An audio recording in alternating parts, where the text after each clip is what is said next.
Manual de Oficiales del Ejército Imperial de 1897. Primera parte. La vida en Venus. Cabe destacar especialmente que esto no es literatura sensacionalista de la época, es un manual para oficiales. Por eso, nuestra actitud hacia esta información debe ser especial.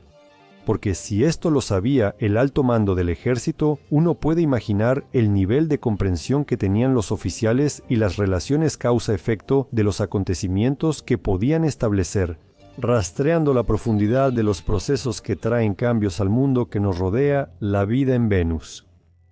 Todos los seres espiritualmente inteligentes a quienes Dios predestinó a vivir, existir y perfeccionarse en nuestro sistema solar después de su creación, de inmediato son ubicados en las esferas astrales de Venus.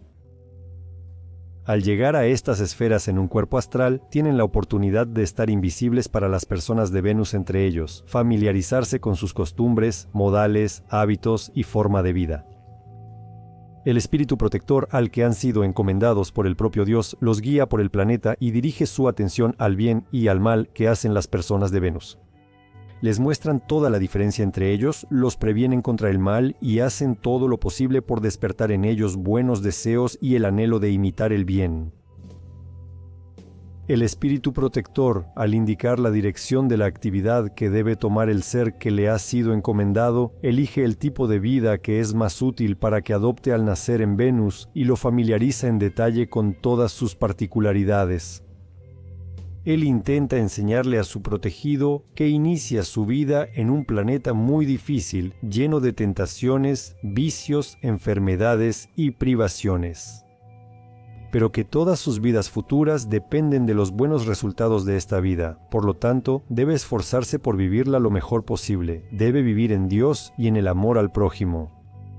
El espíritu protector le señala que en su vida en Venus estará completamente entregado a su voluntad y libre albedrío, que no tendrá un ángel guardián que pueda protegerlo de las calumnias de la maldad. Por eso, debe actuar con mayor cautela y prudencia, ya que solo puede confiar en sus propias fuerzas y en su propio cuidado de sí mismo. En la mayoría de los casos, estos seres recién llamados a la vida, estas almas jóvenes recién sacadas por Dios del estado de la nada, están tan contentos de haber recibido la vida, les gusta tanto la vida que todo el planeta, con todas sus condiciones difíciles, les parece un paraíso. Con cierto entusiasmo, anticipan el placer de vivir en ella y, aceptando de buena gana el consejo de su espíritu protector, aceptan el tipo de vida que él ha elegido para ellos. Todos los tipos de vida en Venus les causan la misma impresión. La impresión placentera los lleva a aceptar cualquier forma de vida con tal de seguir viviendo. Disfrutan mucho vivir. Venus no nos causaría una impresión tan placentera, al contrario, nos horrorizaríamos al verla, porque desde el primer vistazo nos daría la impresión más deprimente. El cuerpo de las personas de Venus se parece exteriormente al nuestro. Ellos, al igual que nosotros, se mantienen en posición vertical, tienen manos, pies y cabeza como nosotros, pero todo su cuerpo es extraordinariamente tosco y pesado. Pesa casi 4 veces más que el nuestro y agobia a los habitantes de Venus mucho más de lo que nuestro cuerpo terrenal nos agobia y limita a nosotros. El suelo de Venus es tan tosco y pesado como su cuerpo. Es casi estéril, extremadamente difícil de trabajar y por eso los habitantes de Venus casi no lo cultivan.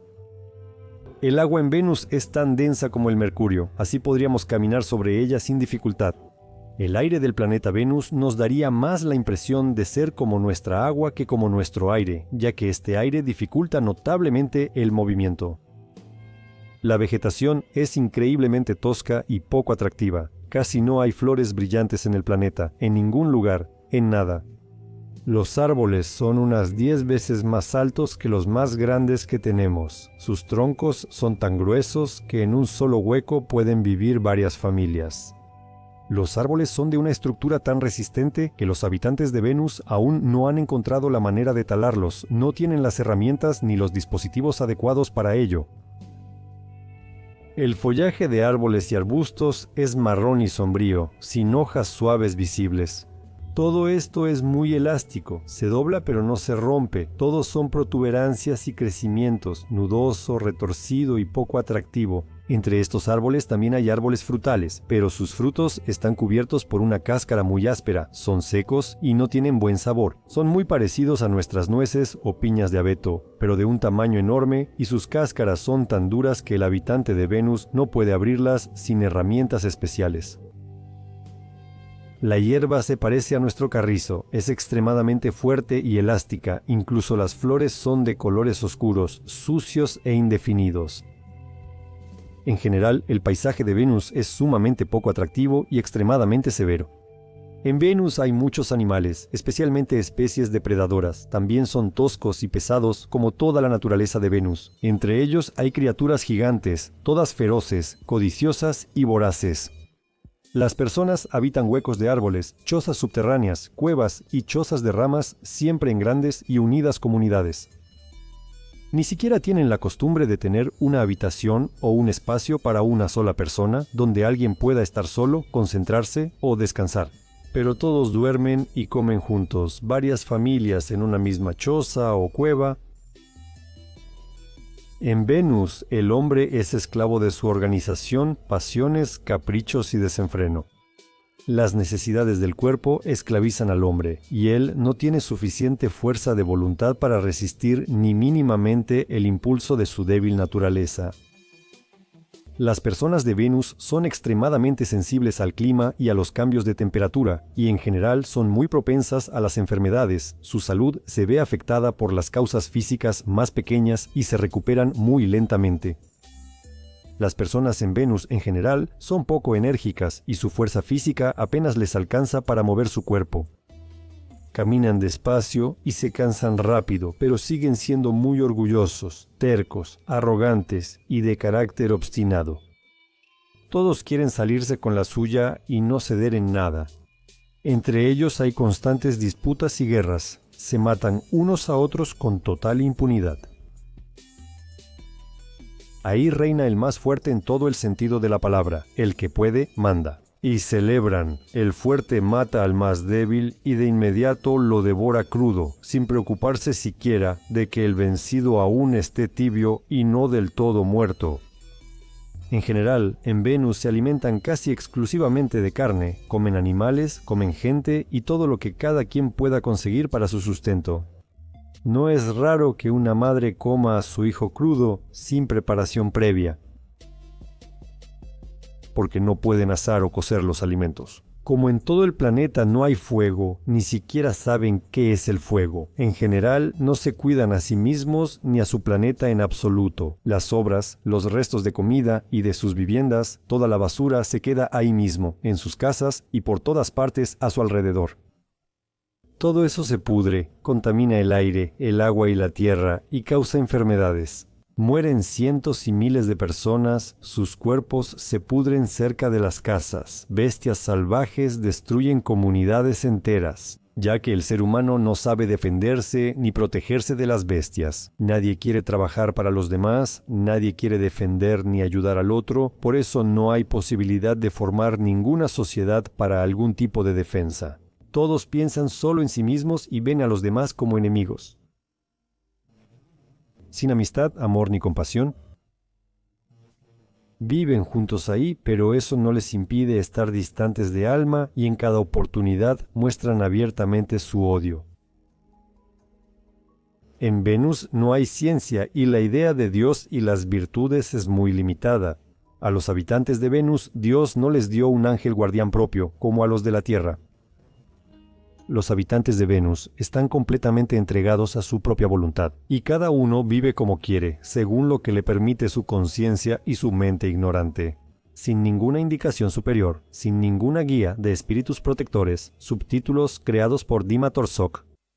¿Subtítulos creados por Dima Torsok?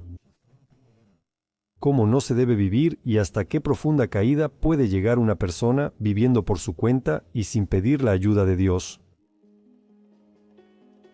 La falta de esta guía suprema de Dios es aprovechada ampliamente por la fuerza maligna.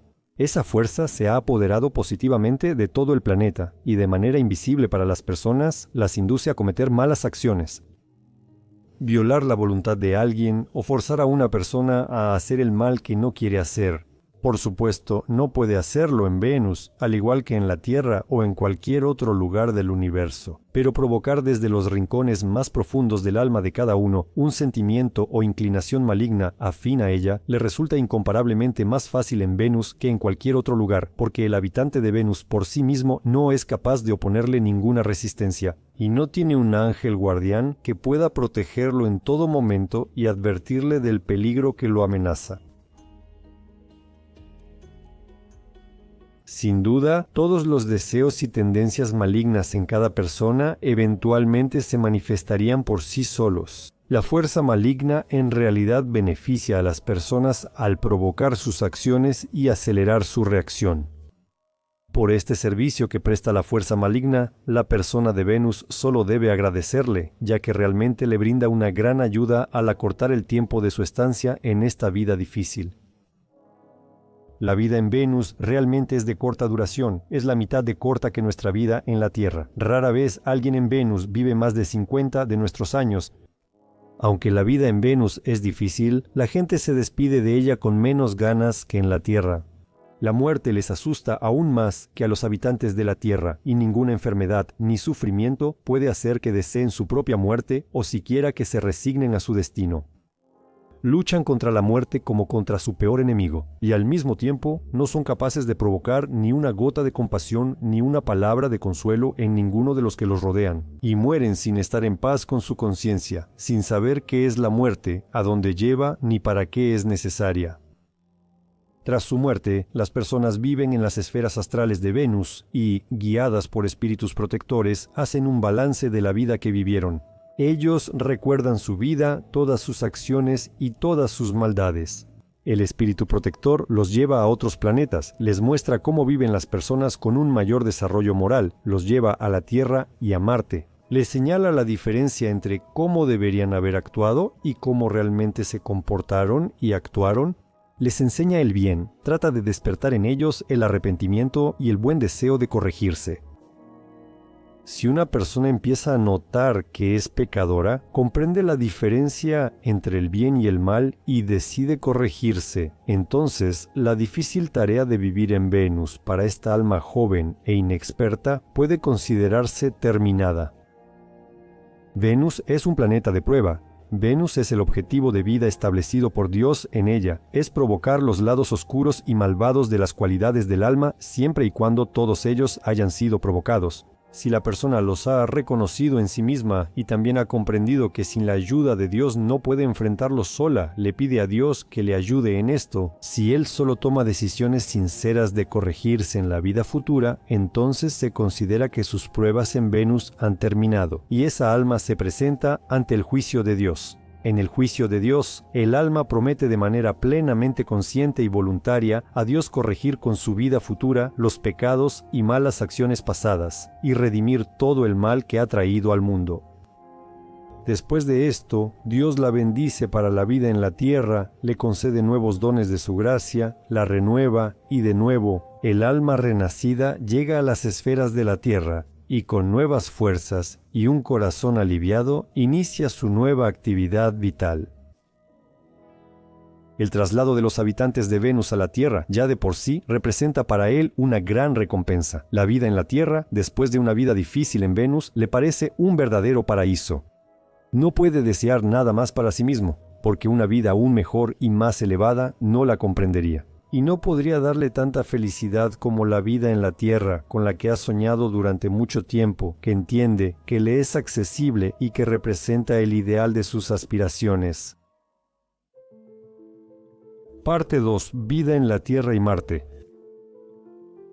Así, sin esos curiosos rovers americanos, ni el Photoshop marciano, ni fotos tomadas en los desiertos de Nevada, nos cuenta sobre la vida en Marte, el libro de texto que estamos estudiando.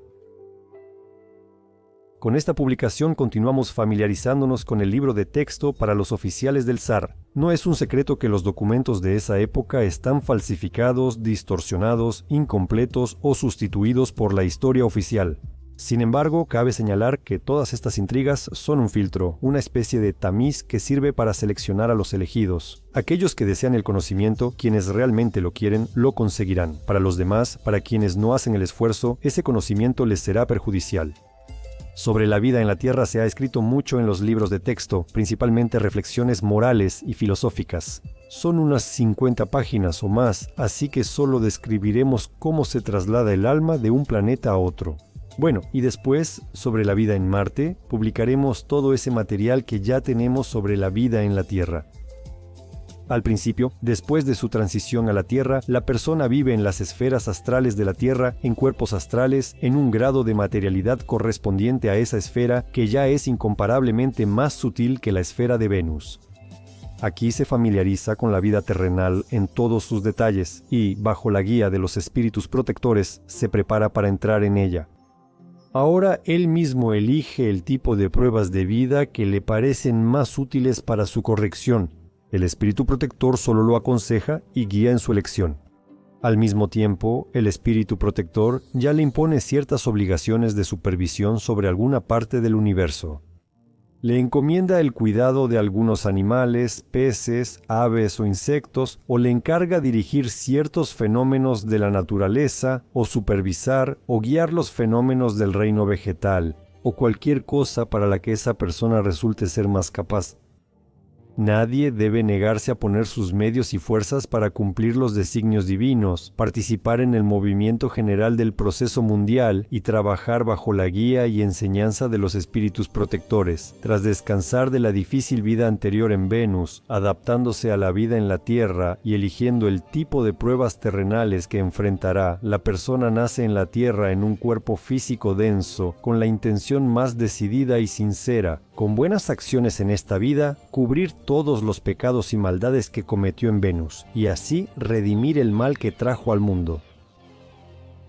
De esta manera, todos nosotros, los habitantes de la Tierra, comenzamos a vivir aquí en circunstancias bastante complicadas, porque la vida en Venus despertó en nosotros nuestras malas cualidades, vicios y pecados, pero no corrigió nada. En Venus adquirimos malos hábitos y costumbres pecaminosas, que prometimos a Dios dejar y corregir. Aquí, en la Tierra, o, en otras palabras, caímos en Venus y entramos a la vida terrenal manchados, contaminados, con el compromiso de limpiar toda esa suciedad de nosotros con nuestra vida terrenal y cubrirla con nuestras buenas acciones. Esta circunstancia complica enormemente nuestra vida en la Tierra. Seríamos menos atados a ella si no pesara sobre nosotros. Esto es, por así decirlo, una maldición del Señor, de la cual nosotros mismos somos los directos culpables y por lo tanto los directos responsables. En estas condiciones no podemos preguntar ¿por qué sufro si no hice nada malo? Ya todos le causamos mucho dolor a nuestro Creador y sembramos mal entre las personas y el mundo visible, incluso antes de la vida terrenal, que debemos llevar humildemente nuestra cruz en la tierra, obedecer con humildad la voluntad de Dios, esforzarnos intensamente en nuestro automejoramiento y sobrellevar con dignidad todas las pruebas que la vida en la tierra nos presenta.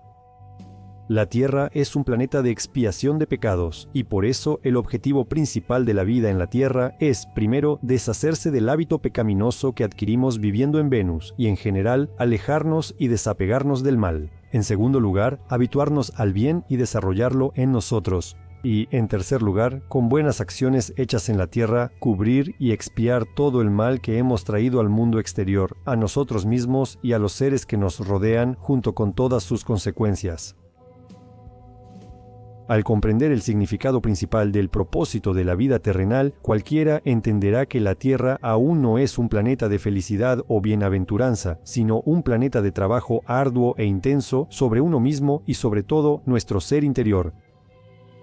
La falta de desarrollo del bien, arraigada en él, la práctica en sus dimensiones más amplias no es el objetivo de la vida en la Tierra. Esto será el objetivo de la vida en el siguiente planeta después de la Tierra, Marte. Allí el hombre vivirá en el bien. Hará el bien en las dimensiones más amplias, se arraigará en él y cosechará sus frutos placenteros.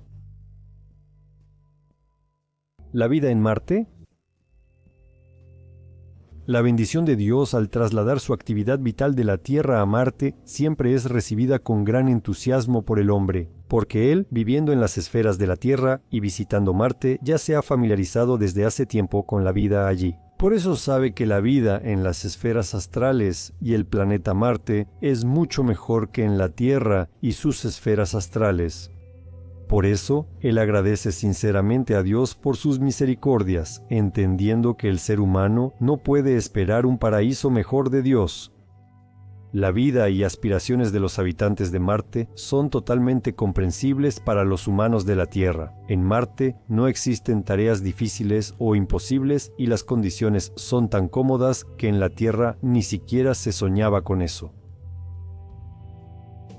Al trasladarse de las esferas de la Tierra a las esferas de Marte, el ser humano renovado, renacido y que ha aceptado la redención, recibe también un cuerpo de materia astral de Marte, que es incomparablemente más sutil que el cuerpo de la esfera terrestre. Ahora sus fuerzas y habilidades espirituales son mucho mayores, su cuerpo es más sutil, su espíritu más fuerte y su comprensión más profunda, lo que le permite explorar áreas mucho más amplias del universo sin obstáculos. Su horizonte se amplía cada día, ya que al principio, especialmente, explora constantemente esos nuevos mundos y nuevas esferas de diferentes vidas que solo ahora se le han hecho accesibles. Él los estudia, se familiariza y amplía sus conocimientos. Los espíritus protectores de las fuerzas celestiales ahora le encomiendan un cuidado nada insignificante sobre el universo y los seres. Ahora él mismo es responsable de sus acciones y se le ha dado para guiar y enseñar a muchos seres de un desarrollo menor que el suyo. En las esferas de Marte vive incomparablemente más tiempo de lo que vivió en las esferas de la Tierra. Esta estancia para él es extraordinariamente placentera y alegre. Las responsabilidades que se le asignan constituyen una serie continua de felicidad y dicha en constante cambio. Al cumplir cada responsabilidad que se le encomienda, siente dentro de sí la mayor recompensa del Señor, que le da nuevas fuerzas y la oportunidad de ser útil a Dios en la realización de sus santos designios. Cada buena acción lo fortalece en el amor a Dios y a todo lo creado por Él, y al mismo tiempo le da una mayor oportunidad de esparcir su bondad entre las personas en un grado cada vez mayor. Toda su estancia en las esferas de Marte es como un día sumamente placentero y alegre, que fortalece y eleva todas sus fuerzas espirituales, lo acerca a Dios y lo convierte en un ser completamente realizado en alma, entregado a Dios y aceptando con entusiasmo su mirada. ¿Qué tan grande es la felicidad, la dicha que experimenta él al estar en las esferas de Marte? Aunque ha entendido poco la verdad y no se ha acercado mucho a Dios, percibe que existe una felicidad mayor, sabe que hay un conocimiento más profundo y grados de amor y bondad que aún no alcanza. Por eso aún no puede acercarse a Dios. En la medida en que actualmente lo desea, en la medida en que ahora ya se ha convertido en una necesidad para él. Para lograr esto, sabe que debe fortalecerse aún más en el bien y el amor a través de una nueva vida. En el cuerpo material del planeta, el renacimiento del bien en Marte. A pesar de que la vida en el cuerpo material en Marte no es tan fácil ni tan dichosa como la vida en sus esferas, él pide conscientemente a Dios el permiso para aceptar esta vida. Él sabe muy bien que a través de ella se arraigará aún más en el bien y el amor, y tendrá la oportunidad de aportar más beneficio, ya que comprenderá mejor los misterios de su sabiduría. Si Dios bendice su elección, nacerá en Marte, y al aparecer en la vida recibe un ángel guardián que lo acompaña hasta el final de su vida y el estado de ultratumba marciano. Él elige su modo de vida en Marte, porque conoce todos los puntos débiles de su desarrollo espiritual que le impidieron acercarse a Dios, sabe qué tipo de pruebas le serán más útiles, porque ha estudiado en detalle toda la actividad vital de las personas en Marte. Al hacer esta elección, de manera completamente consciente, está seguro de que logrará buenos resultados a través de la vida en Marte.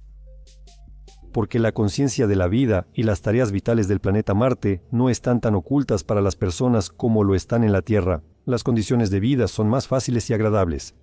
En Marte no hay países, estados, idiomas, nacionalidades ni enemistad entre personas. No existe propiedad ni dinero, por lo que no hay ricos, pobres, lujos, necesidades ni envidia. En Marte no existen ciudades, esos grandes centros poblados que contaminan el aire, el agua, la tierra y a las personas, creando necesidades, enfermedades, corrupción de la mente y el cuerpo, y todo lo que implica concentración, explotación mutua, dominio, poder, opresión y violencia de todo tipo. A pesar de todo esto, en Marte, por supuesto, no hay clase militar, ni tribunales, ni policía, ningún tipo de autoridad, ningún jefe. Fuera de la palabra de Dios, no hay otro látigo, excepto el amor a Dios y el temor de enojarlo y desobedecerle, la santa ley. En Marte, cada uno es en todo el sentido de la palabra un sirviente de su prójimo, el ayudante más fiel y un amigo atento y cuidadoso. Allá ya se considera un pecado no hacer esa buena acción y no prestar esa atención al prójimo que uno podría brindar. Cada uno considera su deber más sagrado anticipar el deseo de su prójimo si se presenta aunque sea la más mínima oportunidad y brindar a todos la más cordial atención y la más sincera participación.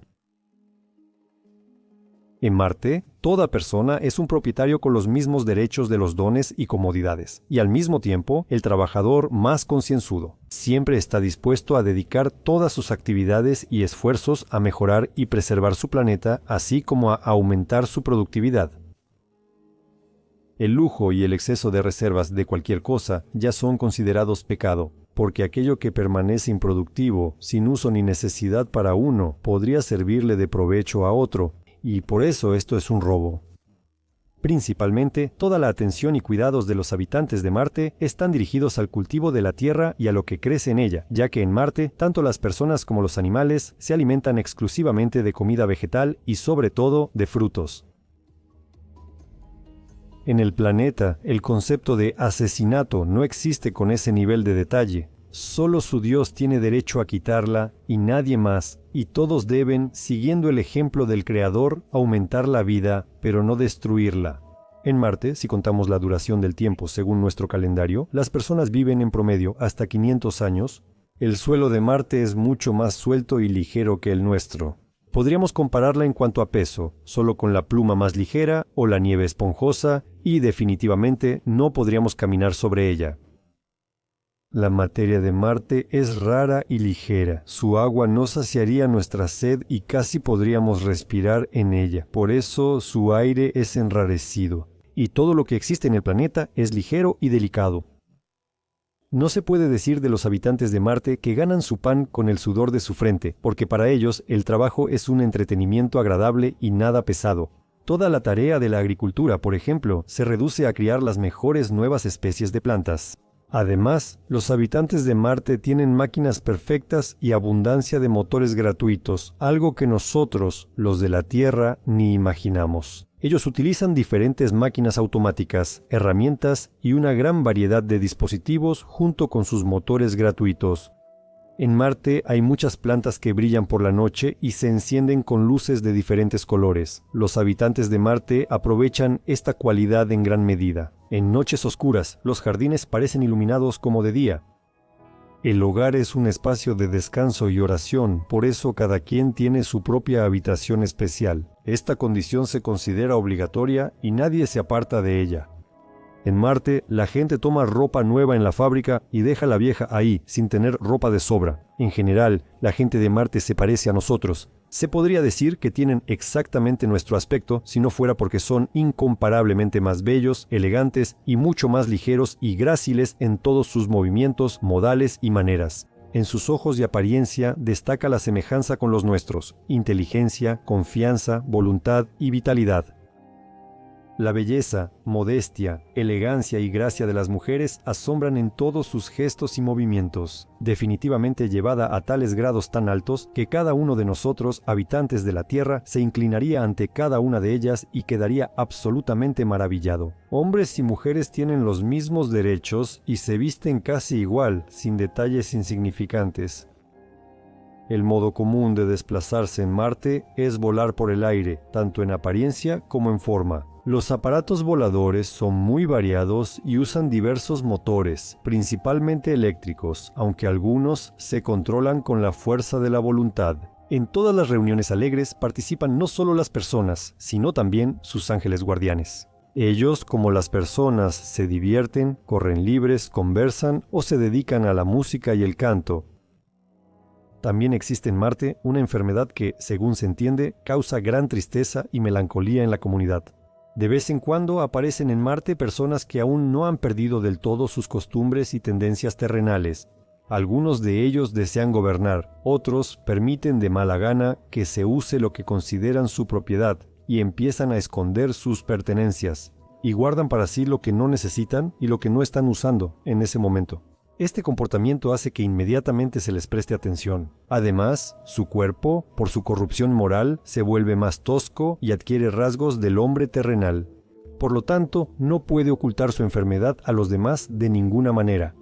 Cristo vivió en este planeta 2 veces, y durante esas 2 estancias, Él reveló a las personas todo lo que necesitan saber y a lo que deben aferrarse. Sabiendo esto, cualquiera sabe qué evitar y de qué cuidarse. Por eso, en Marte, todos alcanzan la verdad de manera directa, y no existen esos trucos científicos con los que nosotros, los habitantes de la Tierra, pensamos que algún día llegaremos a la verdad. En Marte hay escuelas para animales, y en ellas aprenden a trabajar y a ser útiles para las personas. Esta ciencia se aprende tan bien que hay animales que trabajan de manera tan eficiente como algunas máquinas, y además cumplen su trabajo con tanta dedicación que no es necesario apurarlos. Por supuesto, nadie se permite no solo golpear a un animal, sino siquiera mostrar impaciencia al tratar con él. Después de su muerte en Marte, la persona permanece en las esferas que rodean Marte. En estas esferas no encuentra nada nuevo para sí mismo, ya que durante su vida, aún en el cuerpo material de Marte, las visitó varias veces y está completamente familiarizado con ellas. Él sabe que la dicha de cada uno no depende del lugar donde se encuentre, sino de la cantidad de bondad y amor que hay en el alma de la persona y del grado de cercanía que tenga con Dios. Por eso, al morir con el corazón tranquilo, sin ninguna interrupción, al igual que las fuerzas celestiales, asume la responsabilidad del progreso de las obras de Dios y su felicidad y dicha no tienen fin. Permanece en las benditas esferas astrales de Marte hasta que Dios le destine una vida en Júpiter.